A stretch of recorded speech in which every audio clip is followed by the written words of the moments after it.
마지막 발표이니만큼 가능한 한 파이팅 넘치게 읽으면서 좀 가능한 한 시간을 지켜보도록 하겠습니다. 저는 포스터에 게재된 것과 다르게 좀 비겁하게 예술 수업이라는 부분을 덧붙였는데요. 좀 재현이 그만큼 그래서 중심적인 역할을 하지 못하는 것이 아닌가라는 반성을 담아서 일단은 적어뒀고 빠른 속도로 좀 읽어보도록 하겠습니다. 예술에 대한 부정적 감정 반응의 문제는 전통적으로 비극의 역설이라는 이름으로 논의되어 왔으며 현대에는 호러물이라는 특정 장르에 집중하여 호러의 역설이라는 이름으로, 그리고 보다 최근에는 보다 넓은 범위의 작품들을 포괄하여 논의하기 위해 혐오의 역설, 고통스러운 예술의 역설, 혹은 예술에서의 부정적 감정의 역설이라는 이름 등으로 논의되어 왔다. 각 줄 1번만 읽겠습니다. 어떤 감정을 부정적 감정으로 분류할 것인가? 그리고 흔히 부정적 감정이라고 분류되는 것들이 어떠한 의미에서 부정적인 감정들인가 하는 것은 충분히 논쟁 가능한 문제이지만 본 논문이 논의하고자 하는 현상을 부정적 감정의 역설이라고 부를 때 부정적 감정이 의미하는 것은 해당 감정이 전형적으로 현실에서는 회피 반응을 동반한다는 것입니다. 이러한 논의가 주목하는 현상은 우리가 현실에서라면 피하려 하거나 그게 아니더라도 최소한 적극적으로 경험하려 하지는 않는 감정 반응을 일으키는 예술 작품을 관객으로서의 우리가 기꺼이 접하려 하는 것으로 보인다는 것이다.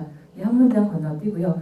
예술작품 제작자의 측면에서 이야기하자면 작품에 대한 관객의 경험을 불편하게 하거나 심지어는 해당 작품에 관객이 쉽게 다가가지 못하도록 하는 요소를 작가가 자신의 작품 안에 적극적으로 포함시키는 경우도 우리는 종종 보게 된다. 이는 예술작품이 일반적으로 관객의 감상 및 수용을 전제로 하여 제작됨을 고려할 때 일견 역설적으로 보이는 현상이다. 이 논의는 비극을 통한 카타르시스 효과에 대한 아리스토텔레스의 언급으로 시작되어 흄의 논의를 거쳐 현대에 이르기까지 그 역사가 깊다할 수 있다. 초기 형태의 이 논의가 비극이 유발하는 두려움과 연민을 중심으로 이루어졌다면 해당 현상에 대한 현대적 논의는 특히 호러물에 주목하여 그러한 작품들이 유발하는 두려움뿐만 아니라 역겨움이라는 감정 또한 논의의 중요한 대상으로 끌어들였다. 또한 우리의 몸을 주요한 표현의 소재 및 주제로 다루는 여러 페미니즘 예술작품들 및 여타 아브젝트 예술작품들의 비평적 주목을 받으면서 지난날 칸트가 미와 완전한 대척점에 있는 것으로 간주하여 미적 즐거움의 영역에서 특별히 배제시켰던 역겨움은 많은 예술작품들이 적극적으로 유발하고자 하는 반응이자 특정 작품들에 귀속되는 가치의 중요한 근거로까지 사고된다. 이 때문에 예술과 부정적 감정의 문제는 소위 여성주의 미학, 반미학, 그리고 그로테스크의 미학이라 불리는 것들을 정초하고자 하는 많은 시도에서도 흔히 언급되는 주제가 되어 오기도 했다. 그 다음 단락은 이제 이 주제가 생각보다 미학의 굉장히 중요한 주제들과 연결되어 있어서 중요한 물음이다라는 것을 얘기하고 있고요. 건너뛰어서 이 페이지의 아래에서 한 마지막 단락 그 끝에 논의의 효율성을 위해 본 논문은 예술과 부정적 감정을 둘러싼 관련 담론들 중 특히 현대 영미권의 논의 그리고 그 중에서도 풍부한 경험 이론과 메타 반응 이론에 집중하여 여러 작품들이 유발하는 부정적 감정의 문제를 설명하는 데 있어 그 이론들이 가지는 효용성과 한계 그리고 보완 가능성에 대해 논의해 볼 것이다. 또한 일부 특정 작품들에 대한 고찰을 통해 예술 속 사건들이 재현되는 방식이 예술로 인한 부정적 감정의 경험 및 그 경험의 가치와 어떻게 관련되는지 살펴볼 것이다. 이 논문에서는 앞으로 예술에 대한 부정적 감정 반응의 문제를 불편한 예술의 역설이라 부를 것인데 이는 간결한 이름으로 부정적 감정을 유발하는 예술작품들을 최대한 포괄하기 위해서이다. 각주 4번 읽어보겠습니다. 필자가 사용하는 불편한 예술의 역설이라는 이름은 제가 이 논문에서 많이 참고하고 있는 에런 스머치의 그 Paradox of Painful Art라는 명명을 따르면서도 painful이라는 단어, 고통스럽다라는 단어가 좀 작품의 범위를 제한하는 것 같은 느낌을 줘서 불편한으로 의역한 것인데요. 스머치의 논의를 언급할 때에는 painful을 고통스러움으로 직역을 했습니다. 1절 읽어보도록 하겠습니다. 불편한 예술의 역설과 풍부한 경험이론. 불편한 예술의 역설에 대해 논의하는 많은 문헌들 중 영미권에서 이루어진 관련 담론들의 지형을 잘 정리하여 이후 논의의 출발점을 제시하는 것으로 아론 스머츠의 논문 Art and Negative Affect에 주목할 만하다. 그는 이 역설에 대한 인기 있는 해결책들을 6가지로 분류하여 약술하는데 전환, 통제, 보상, 메타 반응, 카타르시스 그리고 풍부한 경험 이론이 그것으로 이 중 마지막에 해당하는 것이 스머치 본인의 입장이다. 그는 먼저 해당 역설을 고통스러운 예술의 역설이라 명명하고 다음과 같이 정식화한다. 1. 사람들은 고통스러운 경험을 제공하는 것들을 피하고 유쾌한 경험을 제공하는 것들만을 추구한다. 2. 사람들은 고통스러울 것이라 추정되는 예술에 대한 반응으로 고통스러운 경험을 한다. 3. 사람들은 고통스러울 것이라 추정되는 예술을 추구한다.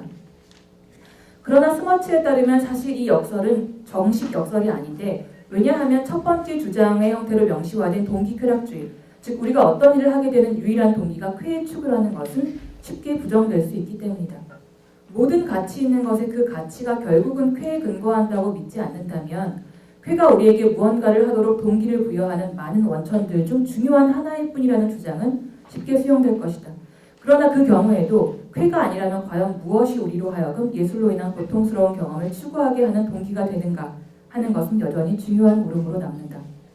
또한 첫 번째 주장의 형태까지는 아니더라도 비교적 강한 형태의 동기쾌락주의가 암묵적인 가정으로 이 논의의 배경에 머물러 있기 때문에 이 역설에 대한 대부분의 해결책들은 두 번째 주장을 반박하는 데 집중해왔다.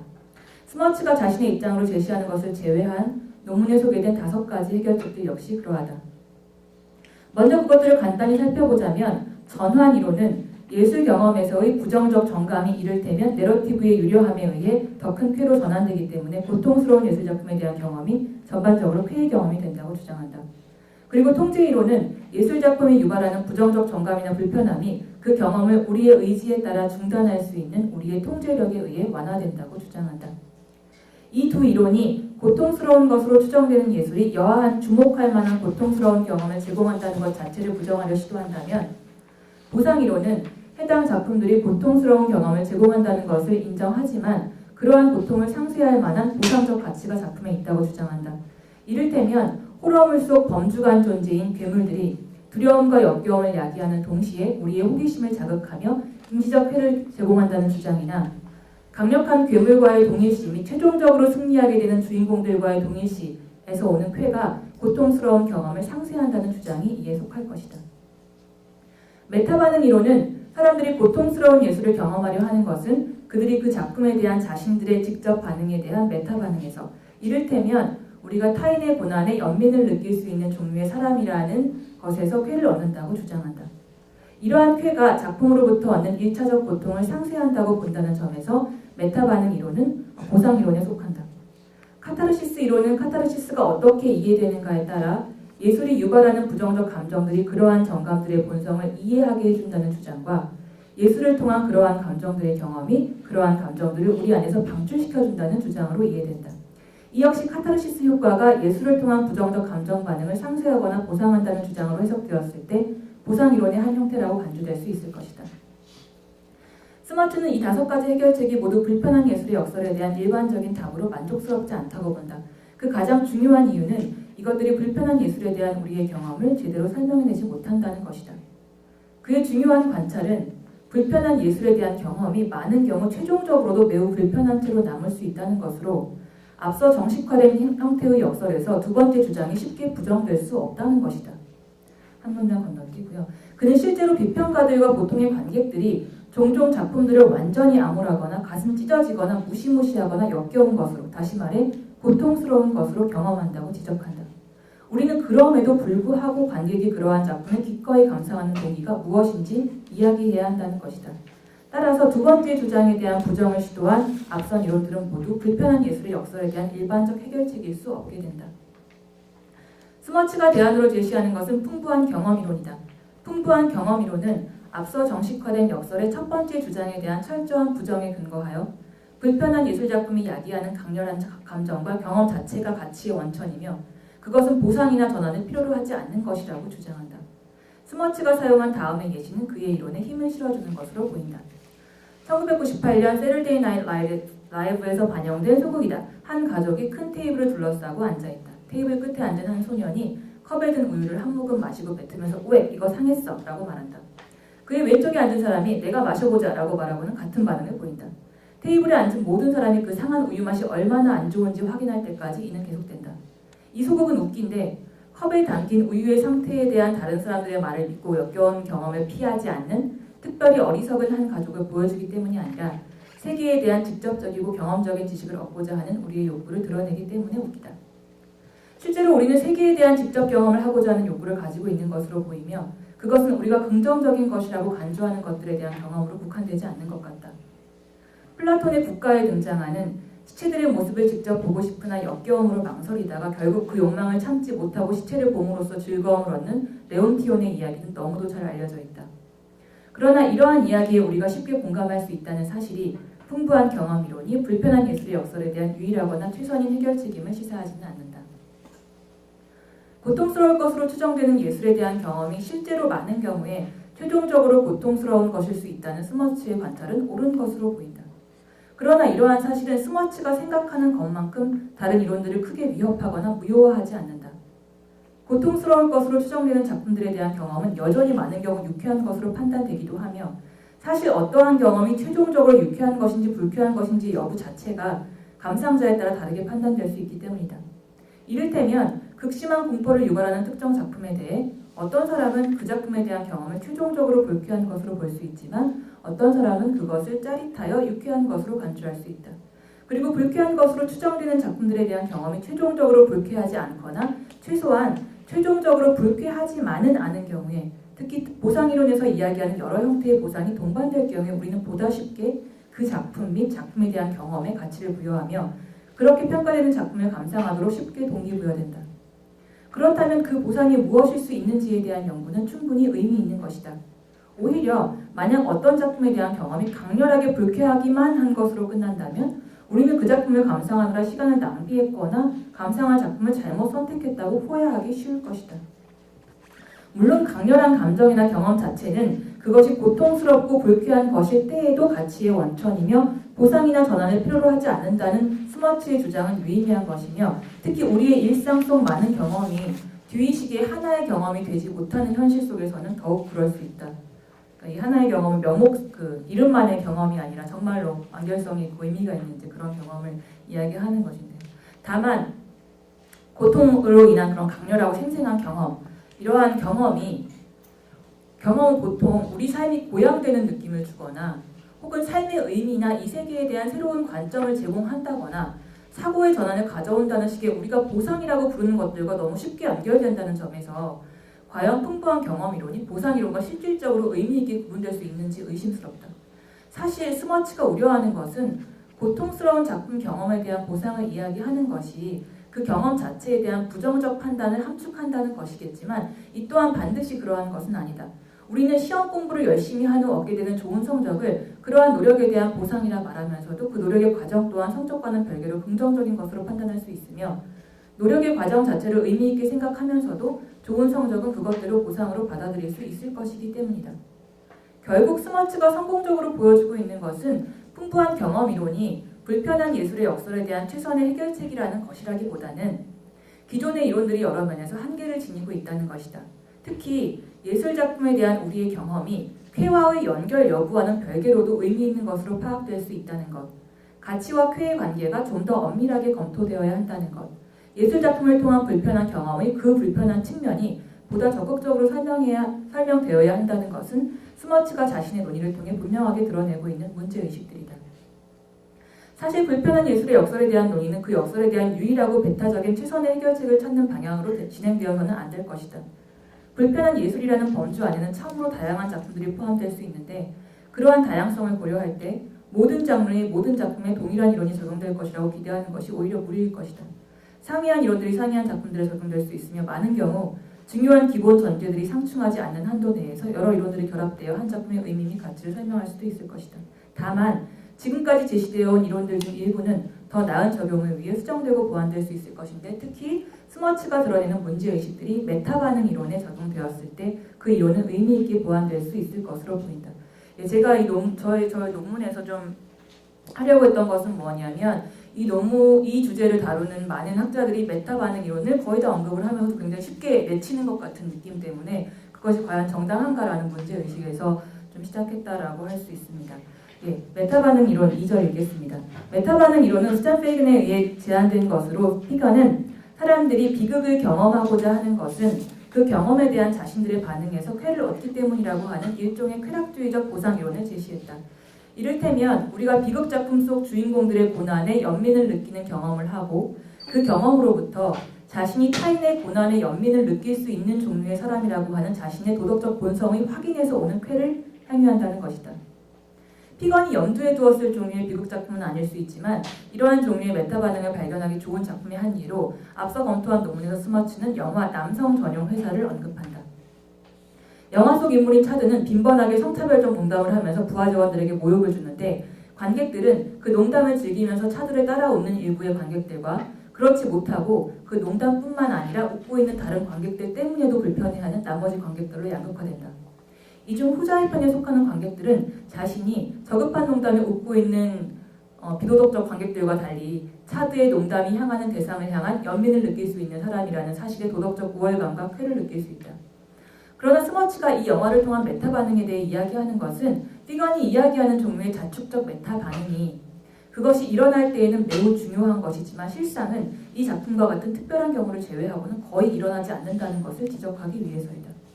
먼저 스머츠는 연민이 아닌 다른 감정, 이를테면 경악이나 엄청난 공포 등을 지배적으로 유발하는 수많은 불편한 예술작품들에는 메타 반응 이론이 적용될 수 없음을 지적한다. 그러나 이것은 피건의 주장을 특정 종류의 감정에 한정시켜 잘못 이해한 것이다. 피건이 주장하는 불편한 예술에서 오는 보상은 그것보다 넓은 범위의 것으로 그러한 예술이 환기하는 우리의 인간성 혹은 인간됨의 확증이다. 따라서 타인의 고난에 연민으로 반응하는 것뿐만 아니라 어떤 대상의 악랄함과 잔인함에 미움이나 거부감으로 반응하는 것, 두려운 대상의 공포로 반응하는 것, 혐오스러운 대상의 역겨움으로 반응하는 것 모두가 긍정적 메타 반응으로 이어질 수 있는 것들이다. 오히려 문제가 되는 것은 작품이 유발하는 감정의 종류가 아니라 현실적으로는 많은 경우에 이러한 우리의 반응이 자축적 회로 이어질 만큼 충분히 우리에게 의식되지 않는다는 것이다.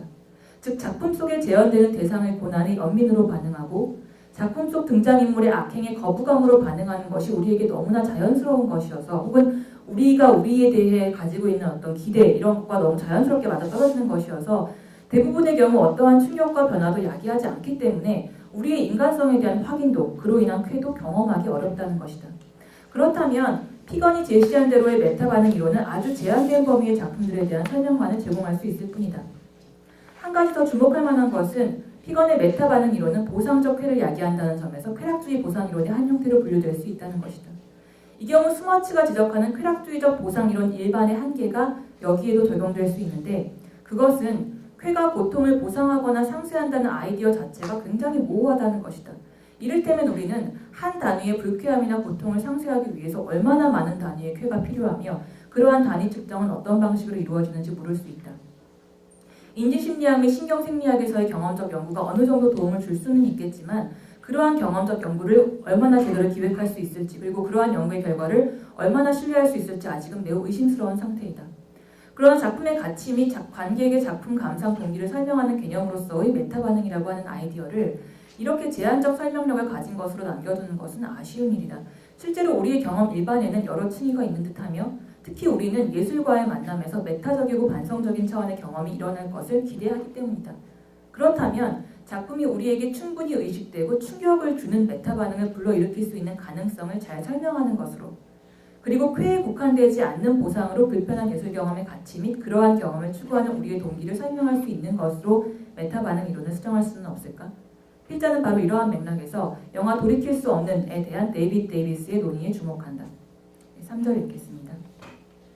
데이비스는 2014년에 나온 이 Suffering Art Gladly라는 책에 실린 논문인데요. 이 글에서 작품의 제작자가 의도적으로 자신의 작품에 관객이 접근하기 힘들도록 만든 그러한 작품들과 관련하여 제기되는 문제에 대해 논의하고 있다.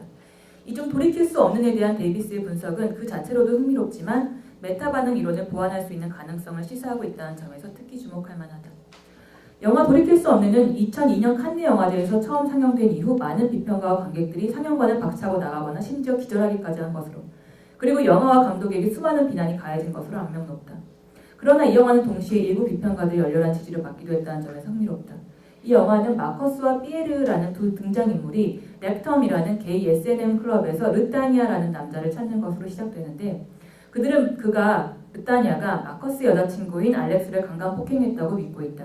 그들은 결국 르타니아라고 오인된 한 남자의 머리를 그의 머리가 걸쭉한 핏덩이가 될 때까지 소화기로 내리치는 것으로 랩텀에서의 여정을 끝내게 된다. 이 영화의 중요한 형식적 특징 중 하나는 내러티브가 역순으로 진행되는 것으로 랩텀에서의 사건 이후에는 그들의 이러한 폭력의 원인이자 중요한 선행 사건으로 지하보도에서 알렉스가 잔인하게 강간과 폭행을 당하는 장면이 제시된다.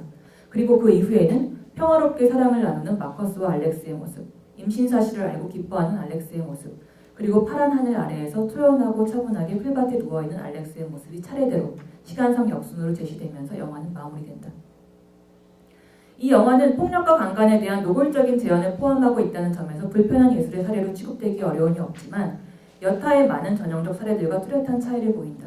그것은 불편한 예술이라 분류되는 많은 작품들이 불편한 재현적 내용을 다루고 불편하다고 여겨지는 감정을 유발하면서도 작품에 대한 관객의 접근을 좀 더 용이하게 하기 위한 형식적 장치들을 포함하고 있거나 혹은 제작자의 편에서 최소한 관객들이 그 작품에 접근하는 것을 방해하려는 적극적 시도는 하지 않는 데 반해 돌이킬 수 없는 에서는 감독이 여러 가지 형식적 장치들을 이용하여 바로 그러한 적극적인 시도를 하고 있는 것으로 보인다는 것이다. 데이비스는 돌이킬 수 없는 이 단지 강간과 폭력 같은 것을 충분히 미화하지 않고 사실적으로 재현했기 때문에 관객이 그 작품에 접근하기 힘들다고 이야기하는 것이 아니다. 낭만적이지 않고 미화되지 않은 있는 그대로의 사실적인 재현을 선호하는 관객들이 적지 않다는 것을 고려할 때 그것만으로는 데이비스가 불편한 예술의 역설에 대한 일반적인 논의와는 별개의 주의를 요하는 것으로 이 작품을 거론할 이유가 없다. 그는 돌이킬 수 없는의 특수성이 그러한 사실적인 재현에 더해진 여러 형식적 장치들의 작용에 있다고 본다. 노예는 관객들이 재현된 내용을 따라가면서 대체 어떤 일이 일어나고 있는 것인지를 파악하는 것이 최대한 더 어려워지게 하는 수많은 장치들을 보완해냈다. 그러한 장치들의 사용은 기울어진 채로 역순으로 등장하는 오프닝 타이틀로에서부터 시작되며 렉텀 장면에서 계속되는 급강하하고 급상승하며 급격하게 기울어지는 카메라 움직임은 우리의 방향 감각을 잃어버리게 하고 대체 우리가 무엇을 보고 있는지조차 제대로 파악하지 못하게 한다. 게다가 노예는 편집 과정에서 이 장면의 불안정한 카메라 움직임과 흔들림을 덧입혔을 뿐만 아니라 이미 혼란스러운 리듬을 가진 큰 소리의 사운드트랙 위에 경찰이 군중 통제를 위해 보통 사용하는 지속적인 27Hz의 톤을 덧입혔다. 이러한 음향 효과는 메스꺼운 느낌과 구토감을 유발하고자 하는 의도에서 사용된 것이고 실제로 관객들이 이러한 효과를 경험하게 하는데 성공했다고 평가된다. 이와 대조되는 것은 이 영화가 지하보도에서 고통받는 알렉스를 재현해내는 방식이다. 그 장면은 냉정하리만큼 밝은 조명으로 촬영되었으며 카메라는 아무런 미동도 없이 고정된 시선으로 생생하게 그 장면을 담아내고 있다. 행위 도중에 뱉어내는 르타니아의 말들은 선명하게 전달되어 그가 잔인하고 사디스트적인 쾌락을 누리고 있음을 알린다. 그리고 눈앞에 펼쳐지는 끔찍한 폭력이 끝나간다는 희망과 상대적 안도감을 관객이 가지려 하는 바로 그 순간 르타니아의 잔인함은 물리적 폭력으로 표출되어 알렉스의 얼굴은 지하보도의 콘크리트 바닥에 반복적으로 내리찍히게 되는데 이 장면 또한 냉정하리만큼 선명하고 구체적으로 그리고 실시간으로 한 7분 정도 넘나요? 그 정도 시간으로 관객의 눈앞에 제시된다. 노예는 편집 과정에서 디지털 기술을 이용하여 알렉스의 피와 상처를 더 가장되게 만들고 르타니아의 발기한 페니스를 더했다. 이것들은 관객이 영화에 접근하는 것을 어렵게 하고 관객을 특별히 불편하게 하는 장치들이다. 그리고 이러한 의도된 불편함의 의미를 설명하려는 여러 시도들 중 두드러지는 것은 보상이론의 형태를 띠는 것으로 이를테면 노예 자신이나 일부 관객 및 비평가들은 영화의 마지막에 얻게 되는 어떠한 보상이 영화를 감상하면서 얻게 되는 불편함과 불쾌함을 상쇄한다고 말한다. 그리고 그 보상은 그 영화가 주는 메시지, 즉 지금 누리고 있는 행복은 언제 부서질지 모르는 위태한 것이기 때문에 그것을 누릴 수 있을 때 최대한 누리고 그것에 감사해야 한다는 식의 메시지라고 이야기된다. 그러나 문제는 그러한 메시지는 영화가 담고 있는 재현적 내용이 역순의 내러티브로 전달되는 것 자체만으로도 충분히 전달될 수 있을 것 같아 보인다는 것이다. 그렇다면 영화가 더 강화하는 불쾌함과 불편함은 그러한 메시지를 전달하기 위해 반드시 필요한 것이 아니기 때문에 정당화될 수가 없죠. 데이비스는 그 다음 달락으로 넘어가겠습니다. 데이비스는 이 영화에서 관객들을 불편하게 하는 장치들이 사용되었다는 사실 자체만이 아니라 이 영화의 가장 핵심적인 두 장면이자 가장 불편한 두 장면, 즉 렉텀에서의 폭력 장면과 지하보도에서의 강간 장면이 대조적인 방식으로 재현되었다는 데 주목한다. 전자에서는 너무나 많은 장치들이 관객을 혼란스럽게 하고 신체적으로도 메스껍게 하여 일부 관객들은 그 과정에서 영화관을 박차고 나가게 되지만 남아있는 관객들은 그러한 장치들에도 불구하고 재현되고 있는 내용을 파악하기 위해 안간힘을 쓰며 면밀하게 주의를 기울이면서 영화를 따라가게 된다. 그러한 장치들은 렉텀 장면 이후에서도 조금씩 변화하면서 계속 사용되기 때문에 자신에게 던져지는 단서들을 모아 지금 벌어지고 있는 일들을 파악하려는 관객의 집중력과 주의는 이후에도 지속되게 되는데, 그러다가 관객이 마주하게 되는 것이 바로 지하보도의 강간 장면이다. 그런데 앞서 묘사된 것처럼 이 장면의 특징은 냉정하리만큼 객관적이고 생생한 재현 방식이다. 더 이상은 앞서의 집중력과 주의를 요구하지 않는 이 장면에서도 많은 관객들은 지금까지의 집중력을 거두지 않은 채 깊은 주의를 기울이며 그 끔찍하고 잔인한 강간 장면을 뚫어지게 바라보고 있는 자신을 발견하게 된다. 데이비스는 영리하게도 이것을 시체를 직접 보고자 하는 자신의 욕망에 굴복하여 열렬하게 시체를 바라보며 쾌를 느끼면서도 그러한 자신의 모습, 즉 자신이 원래 생각했던 것보다 더 저급한 자신의 도덕적 면모에 분노하는 레온티온의 모습과 연결시킨다. 그럼으로써 레온티온과 마찬가지로 돌이킬 수 없는 관객 역시 강간 장면을 바라보는 자신의 반응에서 자기 자신에 대한 무언가 불편한 것을 보게 될 수 있음을 시사한다. 그리고 이는 우리의 1차적 반응에 대한 메타적 반응을 이야기하는 피건의 메타 반응 이론을 상기시킨다. 그러나 피건이 제시한 대로의 메타 반응 이론은 돌이킬 수 없는에 대한 우리의 경험과 관련하여 제한적인 설명을 제공하는 데 머무른다. 왜냐하면 그녀가 이야기하는 것은 우리의 도덕적 본성 및 인간됨의 확인에서 오는 긍정적 메타 반응이기 때문이다. 어쩌면 이 영화의 처음 부분인 렉텀에서의 폭력 장면을 견디지 못하고 박차고 나가는 관객들 중 일부는 피건이 주장하는 이러한 메타 반응을 경험할지도 모른다. 그러나 그 경우의 거부감은 어쩌면 너무나 당연한 것이어서 나는 폭력적인 것에 대한 적절한 거부감을 가지는 건전한 인간이다 와 같은 의식적 차원으로 연결되지 못하고 그래서 인지적 해와 연결되지 못하기 쉽다. 이거는 인지적. 그리고 그것이 자신의 도덕적 본성에 대한 확인으로 연결될 때에도 그러한 확인이 얼마나 의미 있는 것이 될지 의심스럽다. 사실 이러한 거부감보다 우리에게 더 충격적으로 다가올 수 있는 것은 그 폭력 장면을 버텨내고 계속 영화를 보다가 맞이하게 된 지하보도 장면에 대한 자신의 반응이다. 타인이 당하는 끔찍한 고난에 대한 생생한 재현에서 눈을 떼지 못하는, 심지어 열렬한 호기심으로 반응하거나 매료되기까지 하는 나의 반응이 도덕적 존재로서의 나라는 자기 이해에 도전하는 충격으로 다가오게 될 것이기 때문이다. 이 경우 의미 있는 메타 반응을 이끌어낼 수 있는 것은 부정적인 것에 대한 나의 당연한 거부가 아니라 부정적인 것에 대한 나의 의외의 이끌림이며 자신이 도착적 쾌를 추구하지 않는 건전하고 도덕적인 본성을 가진 사람이라는 믿음에 대한 의심이다. 이러한 의심이 나의 자기 이해와 그에 따른 앞으로의 행위, 특히 나의 욕망을 자극하는 것들에 대한 대응 방식이 변화를 가져올 수 있다는 점에서 이것은 돌이킬 수 없는에 대한 경험이 가져다 줄 수 있는 중요한 보상이다. 그리고 의도적으로 관객을 불편하게 하는 여러 제한적 장치들을 선택적으로 그리고 대조적으로 사용함으로써 관객이 자신의 반응에 대해 성찰하게 되는 계기를 성공적으로 만들어냈다는 점에서 이 작품이 주는 불편함과 불쾌함, 그리고 그것들을 유발하는 장치들의 의도적 사용은 정당화될 수 있다. 만약 그러한 장치가 없었다면 강간 장면에 대한 자신의 집중과 호기심에 대한 관객의 자각은 의식하기 어려울 정도로 미약한 상태에 머물렀을 수도 있기 때문이다. 4절 읽겠습니다. 지금까지의 논의를 통해 필자가 보이고자 하는 것은 불편한 예술의 역설에 대한 해결책으로서의 메타 반응 이론은 이와 같이 관객의 1차적 반응에 대한 불쾌한 메타 반응도 포괄할 수 있는 방식으로 수정되어야 한다는 것이다. 그리고 그렇게 될 때 불편한 예술에 대한 경험을 보상하는 것은 자기 긍정에서 오는 자축적 쾌락이보다는 자아 성찰의 계기이자 자기 이해의 확장이라는 것이다. 따라서 예술을 통한 불쾌한 메타 반응에 대한 고찰은 불쾌한 예술에 대한 경험이 최종적으로 불쾌한 것일 수도 있다는 스머츠의 관찰과 메타 반응 이론을 화해시킴과 동시에 메타 반응 이론을 쾌락주의적 보상 이론 및 그러한 보상 이론이 가진 한계로부터 어느 정도 분리시킬 수 있는 계기가 될 수 있다. 어쩌면 돌이킬 수 없는 그것이 야기하는 이례적일 정도의 충격 때문에 혹은 앞에서 분석된 것과 같은 제한적 장치들의 교묘한 사용으로 관객을 덫에 빠뜨려 관객이 자신의 과장된 비도덕적 본성과 억지로 마주하게 한다는 인상을 주기 때문에 그저 하나의 예외적인 사례로 생각될 수도 있을 것이다. 그리고 그렇다면 그러한 예외적인 작품 하나를 더 설명하기 위해 메타 반응 이론을 수정하는 것은 그다지 의미 없는 작업처럼 보일 수도 있을 것이다. 그러나 수정된 메타 반응 이론의 설명력은 이와 같은 특별한 사례에만 국한되지는 않는다. 일자는 내용이나 형식적 장치의 측면에서 그다지 특별하거나 예외적이지 않은 작품으로 간주된 영화 줄무늬 파자마를 입은 소년에 대한 개인적 경험에 대한 이야기로 이 글을 마무리할 것이다.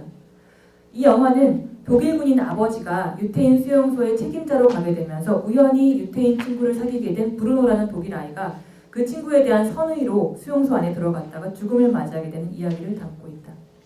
이 영화는 관객과 평론가들의 전폭적 지지를 받지도 않았으며 오히려 역사적 고증의 철저함이나 관련 사실들을 다루는 방식과 관련하여 비판을 적지 않게 받았지만 한 명의 관객으로서의 필자에게 기억에 남을 만큼 충격적인 동요를 경험하게 했던 작품이다.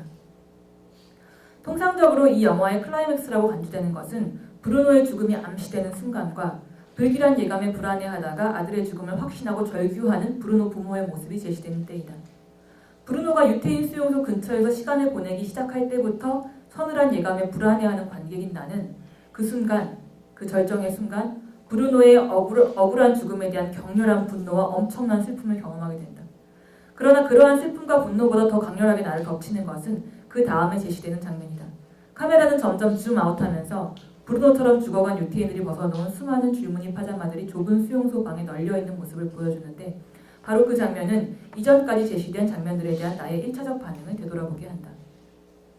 나의 엄청난 슬픔과 통렬한 분노가 향해야 할 것은 영화 속 브루노라는 한 독일인 아이의 죽음만이 아니라 수많은 유태인들이 실제로 겪었던 고난과 그들의 죽음이라는 것과 그러한 사실에 대한 나의 인식과 감정 반응이 그때까지 얼마나 부적절할 만큼 불충분했는지에 대한 깨달음은 이 영화를 충격적인 것으로 기억하게 하는 가장 큰 이유이다. 그것은 미국에서 공부하는 동안 이스라엘 친구들 및 여러 유대인들과 특별히 가깝게 지내면서 누구보다도 유태인 학살이라는 이슈에 대해 민감하게 반응할 줄 알고 정치적으로 올바른 인식을 가지고 있다고 생각했던 필자의 자기 이해에 균열을 가져왔던 하나의 계기였으며 필자는 그러한 측면에서 그 영화에 큰 가치를 부여한다. 수정된 메타 반응 이론은 이와 같은 경험을 가장 잘 설명하는 것으로 보인다. 필자가 이 영화를 특별하게 여기는 것은 그것이 단지 부정적이지만 강렬했던 하나의 경험을 제공하기 때문만도 2차 세계대전 및 유태인 학살에 대한 지식 및 이해의 확장 때문만도 내러티브의 유려함에 대한 감탄 때문도 한바탕 슬퍼하고 마음껏 분노한 후 찾아온 마음의 평정 때문도 아니었기 때문이다. 이 모든 것들이 조금씩 있었을 수 있지만 그것들은 이 영화를 다른 작품들과 구분하는 중요한 요소가 아니다. 중요한 것은 브루노에게만 한정된 격렬한 슬픔과 분노라는 1차적 반응 이후 필자에게 찾아온 그 반응에 대한 성찰, 즉 그 반응의 부적절함 및 자기 이해의 부정확함에 대한 인식, 자기 자신으로 인한 불쾌함과 그에 따라오는 변화 의지를 필자가 가치 있게 여긴다는 것이다. 결론 읽겠습니다. 지금까지 본 논문은 필자가 불편한 예술의 역설이라고 명명한 문제, 즉 현실에서는 피하려 하는 감정 반응을 일으키는 예술 작품을 관객으로서의 우리가 왜 기꺼이 감상하려 하는가라는 문제에 대해 논의해보았다. 먼저 필자는 이 역설을 둘러싼 기존의 논의들을 개괄하는 그것들을 비판하는 스머치의 논의에서 유익한 통찰을 빌려오는 동시에 그가 대안으로 제시하는 풍부한 경험이론 역시 이 역설에 대한 유일한 최선의 해결책일 수 없음을 보였다. 그런 다음 스머치를 포함한 많은 논자들에 의해 자주 언급되지만 너무 제한적인 것으로 쉽게 비판되고 간과되는 피건의 메타 반응 이론에 다시 주목하여 더 넓은 범위의 불편한 예술 작품들에 대한 우리의 경험을 보다 잘 설명하는 방식으로 그 이론을 보완할 수 있는 가능성을 살펴보았다. 이 작업은 영화 돌이킬 수 없는에 대한 데이비스의 분석에 기대어 이루어졌는데 그의 분석에 주목하면서 필자가 의도한 것은 두 가지이다. 하나는 피건의 메타 반응 이론이 어떤 식으로 보완되어야 하는지 방향성을 제시하는 것으로 그의 분석을 이용하는 것이고 다른 하나는 이번 학술대회의 주제인 재현과 관련하여 예술작품 속 재현의 장치들이 그 작품이 유발하는 부정적 감정과 어떤 관계에 있는지를 드러내는 것이다. 그리고 그럼으로써 그 재현의 장치들 때문에 예술로 인한 부정적 감정의 경험이 현실에서의 유사 감정의 경험보다 더 바람직하고 효과적일 수 있음을 보이는 것이며 예술 경험이 단지 간접 경험을 통해 우리 경험을 양적으로 확장하는 차원을 넘어서는 가치를 가질 수 있음을 시사하는 것이다. 필자는 본 논문에서 몇몇 영화 사례에 집중하고 특별히 메타 반응 이론에 주목하여 논의를 진행했다. 그렇지만 재현의 장치들과 그것들의 작용이 예술을 통한 부정적 감정의 경험에 큰 영향을 미친다는 필자의 믿음이 옳다면 상이한 작품들에 대한 분석을 토대로 예술에 대한 부정적 감정 반응의 문제를 고찰할 때 우리는 이 논문에서 검토한 여러 이론들과 관련하여 또 다른 통찰들을 얻을 수 있을 것이다. 예술을 통한 부정적 감정의 문제는 우리 예술 경험과 관련된 매우 흥미로운 문제인 동시에 제가 빠뜨렸지만 서론에서 언급한 바와 같이 예술과 관련된 많은 핵심적 문제들과 밀접하게 엮여있는 중요한 문제인 만큼 이에 대한 앞으로의 논의가 다양한 부정적 감정을 유발하는 다양한 장르의 다양한 작품들에 대한 분석을 토대로 풍부하게 진행되기를 기대합니다. 네, 여기서 마무리하겠습니다.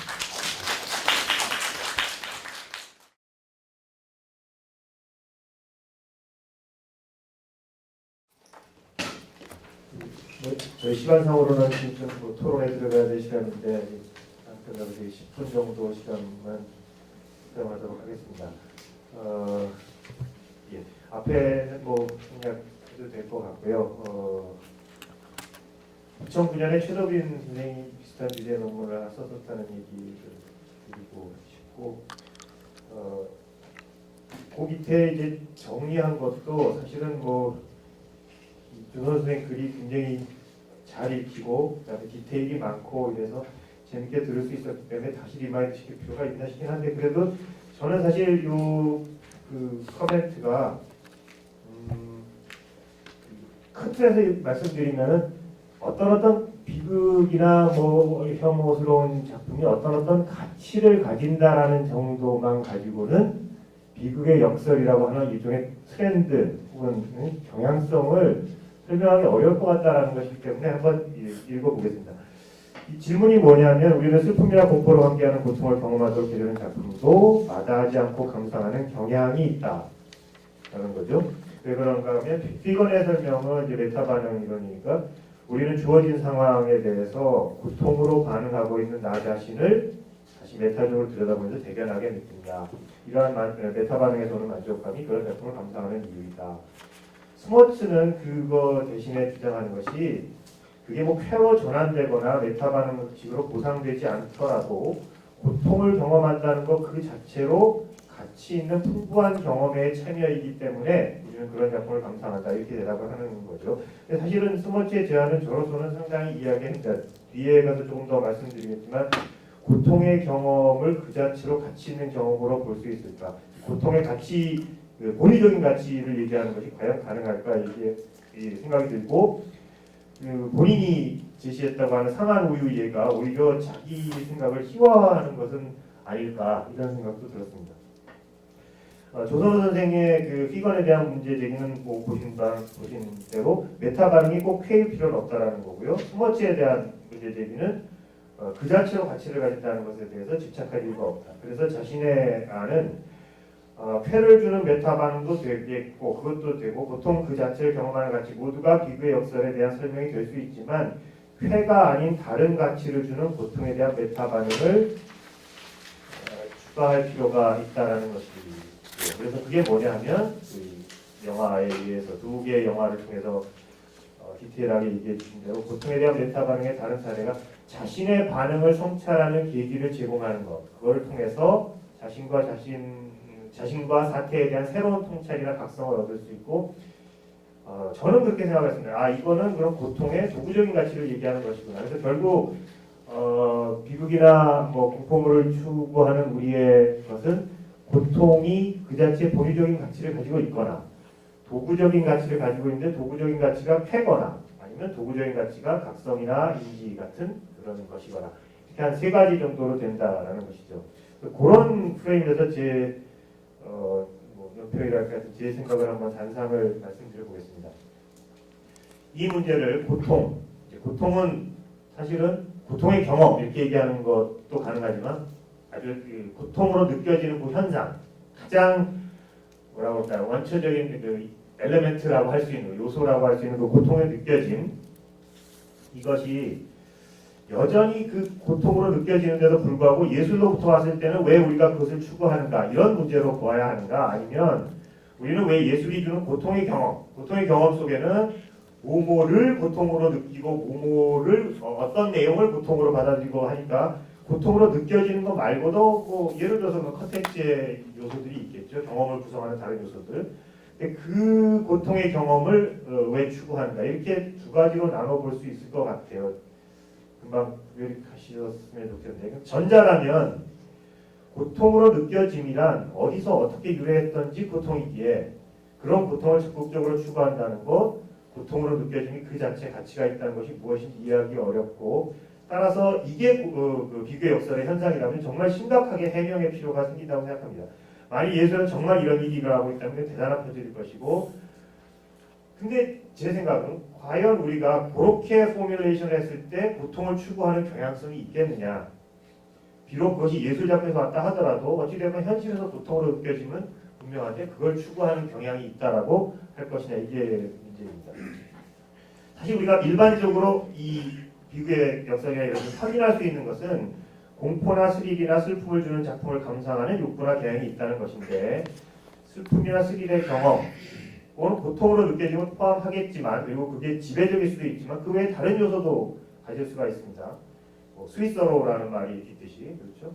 그래서 공포조차도 일상생활이 아닌 허구적 제한 속에서는 고통이 아니거나 그다음에 고통과 함께 쾌와 동반될 가능성이 있다고 강변해 볼 수도 있을 것 같습니다. 그래서 슬픔만 주는 작품을 찾는 경향성, 이거는 이해가 가는데 좀 너무 요약해서 말씀드리면 고통만 주는 작품을 찾는 경향성, 그런 것은 없는 것 같고, 있다고 해도 결국은 어떤 식으로 표현해야 되냐면 고통의 느낌이 지배적이긴 하지만 그 외에 다른 요소를 가질 수 있는 작품을 왜 추구하는가, 이렇게 질문을 바꿔야 되는데, 그렇게 바꾸게 되면 애초에 고통을 왜 추구하는가라는 질문의 당혹감이 굉장히 많이 줄어들고 금방 우리는 그 다른 요소 때문에 추구하겠지라는 답을 줄 것 같습니다. 그래서 비극의 역사를 이런 식으로 접근하면 바로 그 다른 요소가 뭐냐를 찾아가면 되기 때문에 이걸 어떻게 이제 이해해야 될 것이냐. 근데 최소한 앞선 식으로 얘기를 하게 되면 스머치식의 설명은 좀 의심스럽다는 것이죠.